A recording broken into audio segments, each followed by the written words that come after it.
The victims in this weekend's tragic outlet mall shooting in Texas have been identified. They include sisters Daniela and Sofia Mendoza, who were in 4th and 2nd grade. Their mother still hospitalized in critical condition. 20-year-old Christian LaCour, who worked as a security guard at the Allen Outlets Mall, and Cindy Cho, Caillou Cho, and their 3-year-old son, James Cho. Their other son, who's just 6 years old, survived the shooting and is the only remaining member of the family. New images pulled from the social media accounts of accused shooter Mauricio Garcia have circulated online. According to reports, police are investigating Garcia's online post for ties to neo-Nazism and white supremacy. It's seen pictured there, several white supremacist tattoos, Nazi tattoos. Some conservatives online have raised doubts over whether Garcia, a Hispanic man, could really be a white supremacist. The View's Anna Navarra weighed in on the discourse. Let's watch. We all have to remember that the head of the Proud Boys, his name is Enrique Tarrio. The Proud Boys is a white nationalist group. Look, being Hispanic or being black does not, or being anything, does not make you immune from being racist, from being radicalized, from being a white supremacist, from being evil, from being homicidal. And we are seeing it over and over again. There are people, they don't see themselves as what they are. Joining us now to weigh in is President of Bienvenido Abraham Enriquez. Welcome, Abraham. Thanks for having me. Yeah, thanks for joining us. Obviously, this is just such a hard and tragic subject. How do you respond to this kind of discourse about whether it's conceivable or how it can be that someone who is a minority but also has prejudice or is part of a white nationalist movement despite not being white, maybe, white nationalist being the wrong terms, it's extremism or something of that nature, but what do you make of the difficulty the juxtaposition people are having between the perpetrators' racial identity and their views? Yeah, well, thanks for having me. It's such an important topic. And I guess some breaking news here on the Rising is that Hispanics can, in fact, be racist. Look, for many of us, like myself, who have lived and even traveled throughout Latin America, we know that racism exists. And unfortunately, it's a sick poison that isn't exclusive to just one type of person, one type of culture. It exists in many different parts and areas of society. So I think this is a good reason for us to come together and realize that whether you call it white nationalist, extremist, racism is racism, and we must be able to identify it and call it out like it is. Yeah, it's interesting. I'm looking at an article from the LA Times that pointed out that 53% of Latinos identified as white in 2010. This article is talking about how those numbers dropped significantly in 2020 down to about 20%. Still, obviously, a significant chunk of Latinos are identifying as white. We're seeing pictures of the guy with a swastika tattoo in his chest, with what are called SS bolts, Nazi tattoo on his arm. It seems evident and uncontroversial that he adopted kind of a bigoted white supremacist ideology. There are screen grabs that have been uncovered where he speaks in open anti-Semitic terms about a teacher that he had. He said that this post was inspired by Libs of TikTok, a account that we've covered a lot on here that attempts to skewer what it perceives as left-wing excesses now being linked to this mass murderer. It does feel as though there is an effort to use this man's identity as Hispanic as a way to kind of downplay the influence that white supremacist rhetoric seems to be having on at least some of these perpetrators. What do you make of that?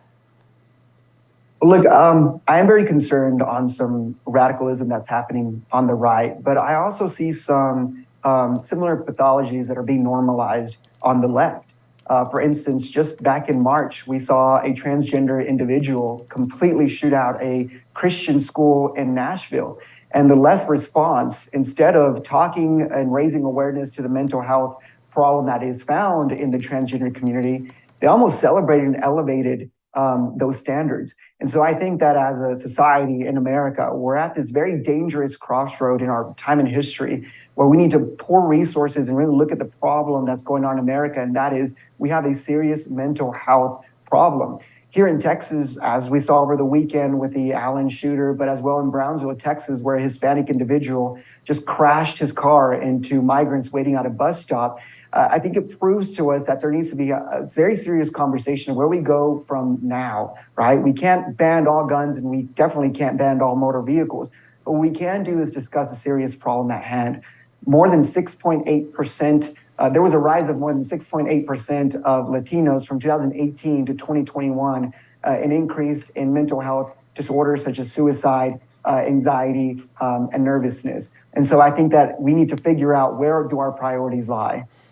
I appreciate that, and I'm often one who is calling for restraint on condemning, saying it's because of ideology or words, or they're inspired by, some coherent ideology. I think it's very important to bring in the mental health perspective, but in some cases, including so far, it's still early. We hope to know more. This one seems potentially, at least the mall shooting, more tied to a specific ideology than just a mentally ill person attaching themselves to whatever ideas they're presented with. I mean, of course, it could be that. I get the sense from some people who are inclined toward violence or engage in ideologically motivated violence that they could have joined ISIS. They could have been an eco-terrorist. They could have been a right-wing terrorist. They could have, it's unwell people.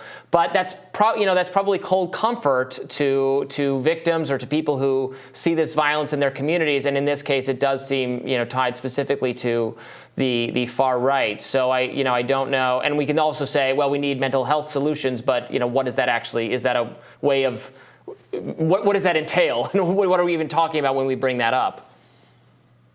When we're talking about bringing mental health solutions, it's something particularly in marginalized communities like the Hispanic community, where most Hispanics don't even know what mental health even is. I look at a story of an individual that Axios just posted about an individual in South Texas from Brownsville, the same city that over the weekend saw many migrants completely ran over by a Hispanic driver. And she said that when both her parents passed away from cancer, her therapist didn't really understand her culture, didn't really figure out, she couldn't figure out how to support her and how to help her. And it wasn't until she found, after much in-depth research, a Hispanic individual therapist that could actually walk her through some mental health dealings that she was finding. So I think that there's a need for not only just saying we need mental health resources, but figuring out what does that mean for every specific culture in America, because we're not a one-size-fits-all, right? We need to identify what key cultures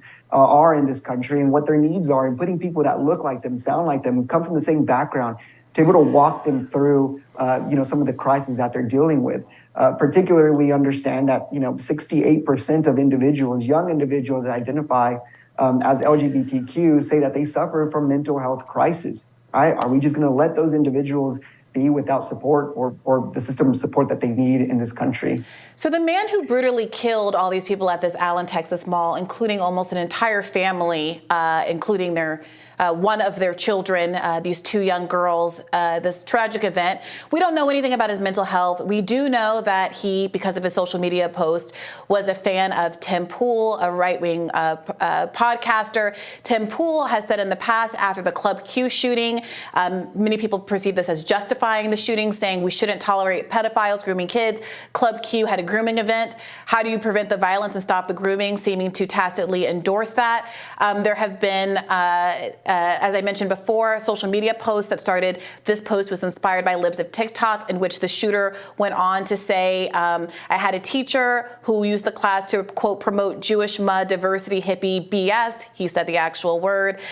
He went on to say that he called it the Roman salute, the Nazi salute to her, and she got butt hurt as hell, and went on to say the final solution to her, obviously evoking the Nazi Holocaust, and on and on and on. This is someone who very openly had, a swastika on his chest, another Nazi tattoo on his arm.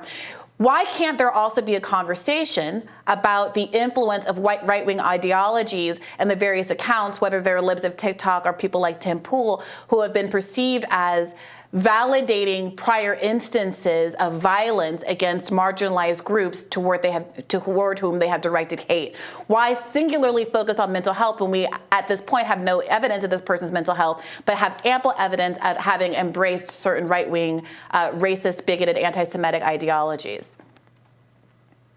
I agree with you, Brianna. I think we also should talk about some of the crazy left-leaning social right, but media in this context of this shooter, why isn't that we have to immediately pivot away and not even spend 1 second? Do you condemn the kind of language that this shooter has used and the fact that it has been echoed by so many people in the broader right conservative media sphere? It seems to me that if someone adopted an ideology that was anywhere close to what I believed in and said they had done something horrific in my name, the easy choice would just be to say, that's not what I stand for, that's unconscionable, and they should absolutely not follow me if they think that that's what they're getting from me. I'm going to step away from that kind of messaging. Why is a different choice seem to be made here by people like Tim Pool, who is impugning who is trying to cast doubt on the reporting that this person followed him rather than making any critique of what the mass murderer actually did? Look, I agree with you in the sense that if someone is subscribing to my rhetoric that's going to cause harm like this, and quite honestly isn't part of my platform, I'd be the first one to jump out and say that this is not something that I encourage 100%. But I also think that there's a bigger conversation that needs to be had here. I didn't see any kind of condescending tone or any, disavowing of, when churches and pro-life clinics were being completely harassed and attacked by left-wing groups, right? This goes both ways. Mental health and racist rhetoric isn't just exclusive to one side of the party. This is found on both sides of the party, right? And so I think that when we're talking about the social media impact that it has specifically on younger generations, it all ties as well to mental health. Mental health isn't just therapy sessions, right? It's what are you posting on social media? It's a lonely world out there. The social media world is a very lonely world. What kind of rhetoric are we, pushing into millennial and Gen Z future voters and people that might oftentimes go out and do things that, are just promoted by, left-wing politics, right-wing politics, whatever it is. At the end of the day, this country lacks moral justice. But I don't think this is about right-wing politics or left-wing politics. This is about Nazi politics, right? This is a person with a swastika on their tattoo, on their body and an SS tattoo on their arm. And there seems like a weird... I'm not a Nazi. I don't think that you're a Nazi. So it seems odd to me that this can't be a conversation where left and right comes together and condemn Nazis. Why is it that so many of these right-leaning people, libs of TikTok, took stochastic terrorists out of their handle after this event?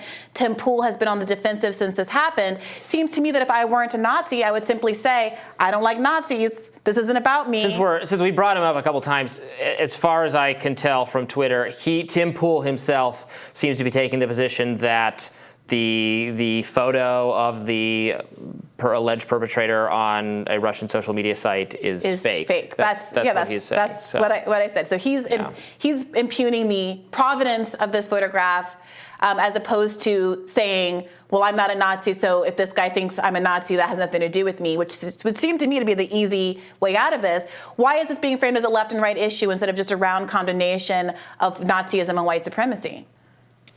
Look, I am not Tim Pool or Libs of TikTok spokesperson. I would have handled things very differently. But what I can tell you is that this isn't just exclusive to just right-wing politics or right-wing social media sites. It's exactly what you're saying, Brianna.